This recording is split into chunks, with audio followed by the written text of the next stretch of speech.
Ya, selamat siang semua, baik teman-teman sekalian, bapak-bapak, ibu, saudara sekalian.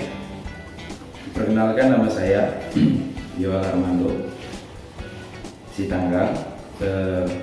Saya mahasiswa Universitas Bengkulu dengan NPM D1A1178. Saya berasal dari Fakultas Hukum. Pada kesempatan kali ini saya akan mencoba untuk membuat suatu pengetahuan informasi mengenai virus corona atau yang kita kenal dengan COVID-19. Pada video kali ini saya juga khususnya untuk menjalankan amanah dan tugas yang diberikan dari Universitas Bengkulu dengan diadakannya KKN Mandiri 91 yang diadakan di rumah masing-masing mahasiswa. Saya kebetulan dari kelompok 61. Oke, pada kesempatan kali ini saya akan membahas tentang virus corona, di mana awalnya ditemukan virus ini. Terus saya akan membahas juga bagaimana dampaknya, bagaimana pencegahannya, terus khususnya di negara kita Indonesia, kebijakan apa sih yang telah dibuat oleh pemerintah Indonesia untuk melindungi rakyatnya, mensejahterakan rakyatnya. Oke, awalnya untuk penjelasan virus corona ini merupakan suatu virus yang mempengaruhi sistem pernapasan manusia. Infeksi virus ini disebut COVID-19 dan pertama kali ditemukan di negara Cina, tepatnya di kota Wuhan, pada akhir tahun bulan Desember 2019. Virus ini sangat cepat menular, merambat ke seluruh masyarakat di negara Cina, khususnya di kota Wuhan. Akibat dari virus ini pula, negara Cina itu sempat kewalahan untuk menangani virus ini. Bagaimana agar virus ini bisa berhenti?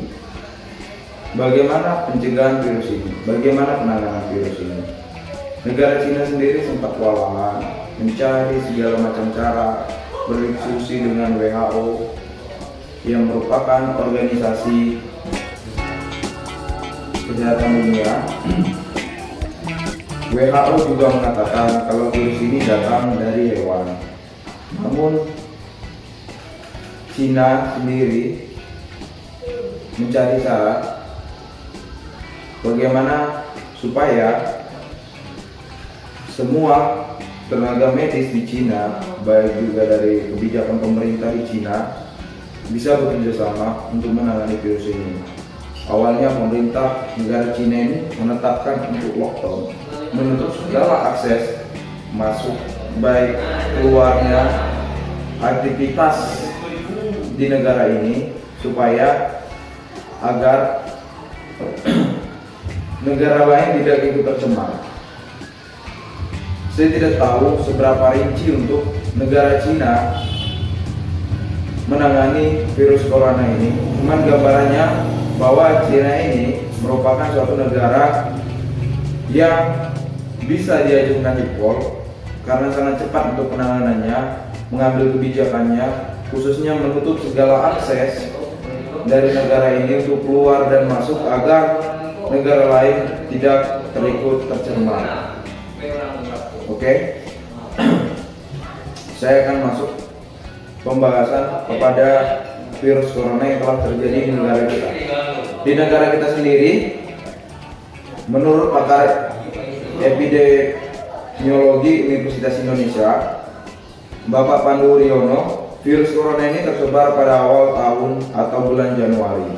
Namun, pada tanggal 2 Maret 2020, untuk pertama kalinya pemerintah mengumumkan bahwa ada 2 kasus pasien positif COVID-19 di Indonesia. Virus corona ini telah diteliti baik dari tenaga medis Indonesia, menggali segala informasi bekerja sama dengan WHO bahwa virus ini bisa tersebar ketika tidak sengaja kita manusia menghirup percikan ludah, dari bersin atau batuk penderita COVID-19, memegang mulut atau hidung tanpa mencuci tangan terlebih dahulu setelah menyentuh benda yang terkena cipratan air liur penderita COVID-19. Kontak jarak dekat dengan penderita COVID-19, misalnya bersentuhan atau berjabat tangan. Pasien COVID-19 ini juga terkena bisa saja dari dia beraktivitas dari negara luar, khususnya negara Cina yang terkena dampaknya di luar dari virus ini. Maka dari itu dimungkinkan bahwa virus ini nyampai ke Indonesia tercemar dari negara yang terkena virus tersebut. Dampak yang terjadi juga bagi kita jika terkena dari virus ini bisa kita ketahui di dalam tubuh manusia ketika kita merasakan demam setelah terkena virus ini, dampaknya itu terjadi dari 2 hari setelah terkena virus sampai 14 hari. Kita hanya merasakan demam, cuman ketika kekebalan tubuh kita tidak kuat dengan virus ini, maka virus ini bisa merambat cepat ke dalam organ tubuh kita. Bukan hanya demam, dia khususnya mengganggu pernapasan kita, membuat saluran pernapasan kita ini merasa sesak, gitu loh. Selain pernapasan, dia juga bisa merambat ke jantung, ginjal, hati, dan bahkan kematian. Virus ini lumayan cukup parah. Menurut saya virus ini juga lumayan cukup ganas, karena dari virus ini bisa menyebabkan kematian setiap orang. Maka dari itu juga segala tenaga medis berusaha untuk bagaimana sih agar menghambat pencemaran atau penularan virus ini supaya tidak terjadi pasien yang selanjutnya yang terkena virus ini. Baik, saya akan lanjut untuk membahas apa aja sih kebijakan pemerintah Indonesia untuk menanggapi COVID-19 ini. Khususnya seperti yang kita ketahui, pemerintah telah memberikan himbauan kepada kita bahwa setiap warga untuk berhenti melakukan aktivitas di luar rumah selama 14 hari. Namun ketika telah disampaikan himbauan awal tersebut, warga sepertinya saya perhatikan juga menganggap sepele untuk tidak bisa melakukan himbauan, menjalankan amanah dari pemerintah untuk tetap diam terlebih dahulu selama 14 hari di rumah. Maka dari itu pemerintah mengambil kebijakan yang lebih ketat ya menurut saya. Khususnya dia memberikan himbauan, memberikan peraturan untuk lockdown kepada setiap orang, seperti anak sekolah, baik dari PAUD hingga mahasiswa, mahasiswi, terus mall, pasar, pekerjaan baik swasta maupun pegawai negeri. Ada yang dirumahkan, ada yang diliburkan terlebih dahulu, disuruh beraktivitas di dalam rumah.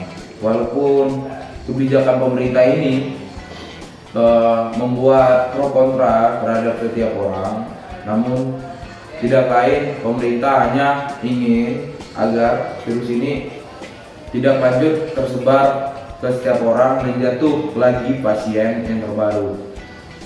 Terus juga pemerintah menetapkan suatu kebijakan untuk lockdown, menutup segala akses negara Indonesia agar tidak ada yang berpergian ke luar negeri terlebih dahulu, kecuali pejabat negara yang mengurus urusan pekerjaan negara. Itu juga mereka diawasi dengan ketat, dilakukan pemeriksaan kesehatan dengan ketat agar tidak tercemar pada mereka ketika mereka berangkat maupun pulang ke negara Indonesia. Kepala Pemerintah Presiden Jokowi menetapkan kebijakan itu berpedoman pada Undang-Undang Nomor 24 Tahun 2007 tentang Penanggulangan Bencana dengan menerbitkan Perpu Nomor 21 Tahun 2020 tentang pembatasan sosial berskala besar dalam rangka percepatan penanganan COVID-19 guna menjamin kesehatan masyarakat, menyelamatkan perekonomian nasional dan stabilitas sistem keuangan yang berupa tambahan belanja APBN senilai 405,1 triliun, prioritas anggaran negara di bidang kesehatan senilai dengan anggaran 75 triliun.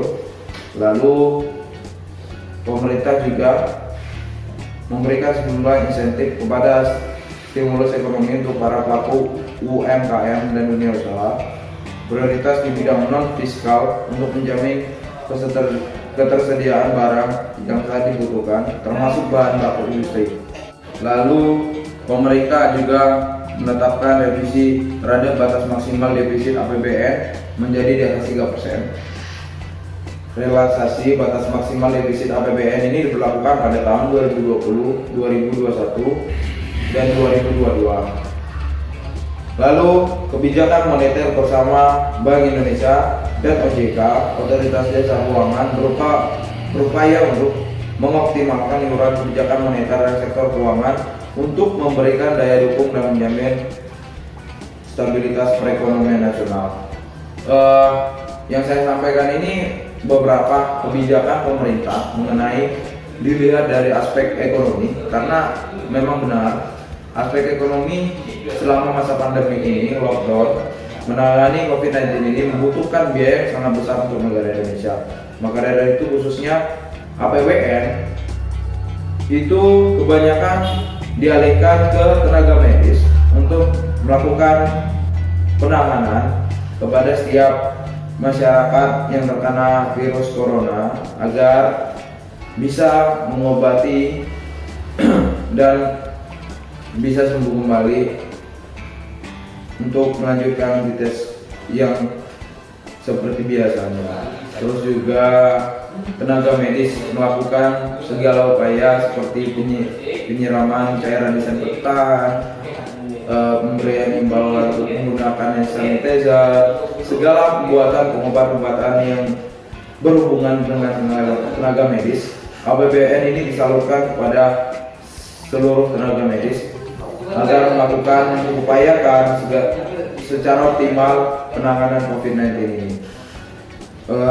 Walaupun menurut saya juga keputusan pemerintah ini cukup lambat, karena saya melihat pemerintah ini bergerak ketika sudah ada pasien yang terkena virus corona, baru pemerintah mengeluarkan kebijakan yang menurut saya lumayan baik, namun terlambat. Ya tidak jadi masalah sih, tapi menurut saya lebih baik pemerintah seharusnya di luar melakukan kebijakan agar tidak terjadi perluasan penyebaran dari virus corona ini.